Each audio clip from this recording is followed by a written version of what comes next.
চুয়াডাঙ্গায় টানা কয়েকদিনের ভ্যাপসা গরমে ঠান্ডা জ্বর ও সর্দিজনিত রোগে আক্রান্ত হচ্ছে শিশুসহ সব বয়সের মানুষ। সদর হাসপাতালে শয্যার তুলনায় রোগীর সংখ্যা বেশি হওয়ায় মেঝেতে চিকিৎসা নিতে হচ্ছে রোগীদেরকে। সদর হাসপাতাল থেকে বিস্তারিত জানিয়েছেন প্রতিনিধি মোহাম্মদ মিঠুন।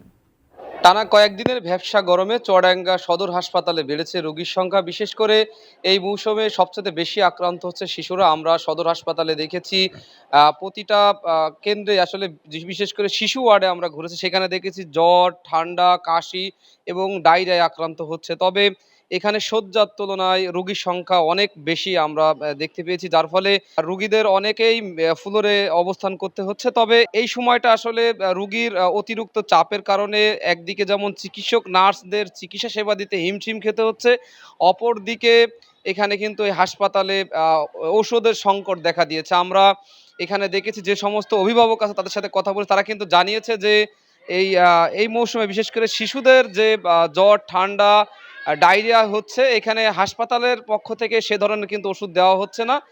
তবে হাসপাতালের যে সমস্ত দায়িত্বরত যারা কর্মকর্তা তাদের সাথে কথা, তারা কিন্তু জানিয়েছে যে এখন মূলত হাসপাতালে অ্যান্টিবায়োটিক, সিরিঞ্জ এবং ক্যানালক এ ধরনের কোনো কিছু কিন্তু সাপ্লাই নাই। যার ফলে রোগীদের পরিবারের পক্ষ থেকে বাইরের থেকে তাদের কিনে আনতে হচ্ছে।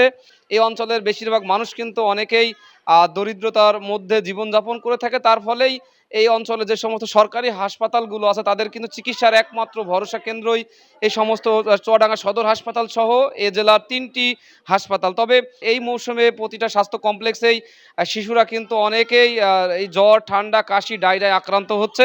চিকিৎসকরা কিন্তু বারবার বলছেন যে অবহেলা না করে শিশুদের নিয়মিত চিকিৎসা দিতে হবে এবং চিকিৎসকের পরামর্শ নিতে হবে। আমি আবহাওয়া অফিসে কথা বলেছি, আবহাওয়া অফিস থেকে যেমনটি জানিয়েছেন আসলে গত কয়েকদিন যে ভ্যাপসা গরম, এই ভ্যাপসা গরম আরও কয়েকদিন থাকার সম্ভাবনা আছে। ইতিমধ্যে মাঝে মধ্যে হালকা বৃষ্টি এবং মাঝারি বৃষ্টি হওয়ার সম্ভাবনা আছে। তবে টানা বৃষ্টি হলে এই যে গরম সেটা কিন্তু অনেকটাই কেটে যাবে বলে তারা কিন্তু জানিয়েছে। তো সব মিলিয়ে এই ছিল আমার কাছ থেকে চুয়াডাঙ্গা সদর হাসপাতালের সর্বশেষ তথ্য।